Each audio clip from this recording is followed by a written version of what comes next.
Are you wondering what the August 3rd Sims 4 game update was for and if it impacted mods? Hello, my name is Jennifer and welcome to my news video, and if you are returning, welcome back! Thursday's game update came as a surprise to many. Mod impact was minimal as mods weren't even disabled and Luth is still using the Horse Ranch mod tracking post, which is quite common with these interim types of updates, but I will link that down below. The update brought a bunch of bug fixes, mostly for the Horse Ranch expansion pack. Most of the Horse Ranch fixes were for live mode, though there were a few for build, buy, and create a sim. I'll cover some of the highlights, but the list is on the screen and will be linked below for you to check it out for yourself. I'll also cover a couple of fixes that either weren't in the patch notes or weren't clear from the notes that they were actually fixed.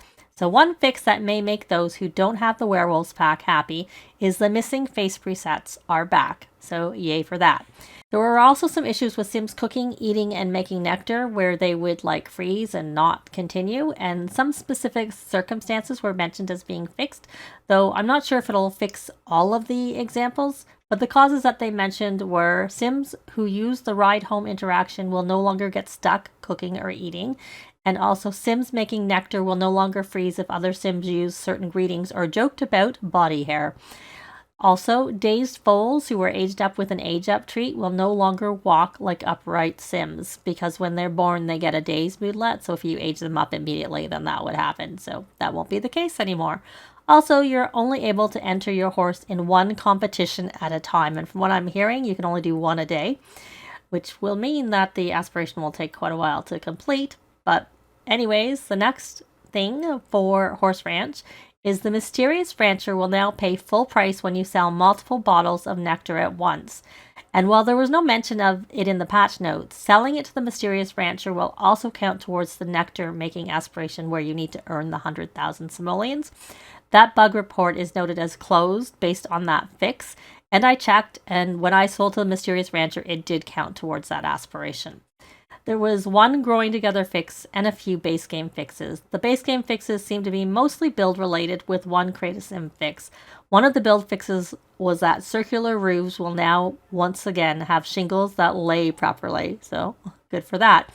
And the growing together fix just added more language to the moodlet that children get from watching the Brainchild Learning TV channel. I guess I'll have to try that just in general because I've never seen the moodlet even in English, but my Sims don't watch that channel very much, obviously.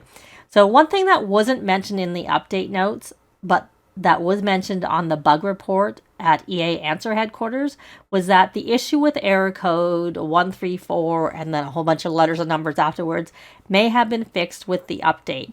They're looking for feedback as to whether you're still seeing this error after the update. And I actually had this problem right before the update with one save, and I was able to use the workaround for it, but I had saved the original version with the problem, and I went in after the update and I was able to get in. So it looks like it's fixed, at least for whatever issue I was having. So hopefully it's fixed for everybody. So another thing I had seen yesterday was there were some reports of people on the EA app having issues seeing the update, which is actually quite common. Hopefully, if you did have that, it's resolved, but what I find I need to do is restart the EA app to actually see the update, or sometimes if that doesn't work, just restarting my computer can fix it. So when I say restarting the EA app, you need to actually exit the app and not just use the X button on the top right hand side. That just minimizes it, and that doesn't exit it and let you see it. So anyways, if you do see the update and it's getting stuck, then I usually find that clearing the EA app cache can help. And again, that's those 3 lines, help, and then the app recovery, and then it'll bring up a screen and you do that. If you have any problems after the update and you're on computer, I recommend deleting your local thumb cache file and repairing your game. I did that after I updated. I do it after every time I update and before I went into my game. And I also backed up my saves just to be safe. I like to do that with every update. I probably should back up my saves more often than I do, but I usually at least use an update or a new pack as a reason to prompt me to make sure I back it up. And backup just means you make a copy of it and save it elsewhere, usually an external drive or somewhere external to your hard drive is the best bet, but anywhere is going to be better if you're just trying to make sure that an update doesn't mess up your saves. So, how did you find yesterday's update? Were you surprised? Were you happy for some of the fixes? I'd love to hear in a comment down below. But that's going to be it for this video. Likes and comments are always appreciated and they really help with the algorithms. Thanks very much for watching and we'll see you next time. Bye!